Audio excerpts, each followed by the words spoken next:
அந்த காலத்தில் Jupiter pictures புகழ்பெற்ற தயாரிப்பு நிறுவனம். அவர்கள் பில்ஹணன் என்ற மேடை நாடகத்தை திரைப்படமாக தயாரிக்க விரும்பினர். அப்பொழுது சிறு சிறு வேடங்களில் நடித்து வந்த எம்ஜிஆரை கதாநாயகனாக நடிக்க தேர்வு செய்தனர்.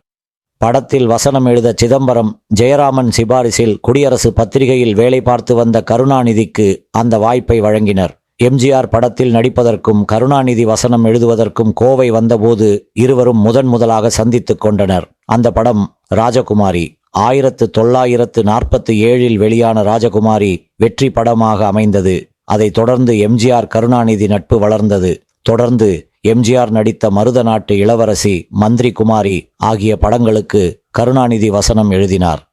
இந்த படங்களின் வெற்றிகளை தொடர்ந்து பராசக்தி படத்தில் வசனம் எழுத கருணாநிதிக்கு வாய்ப்பு கிடைத்தது.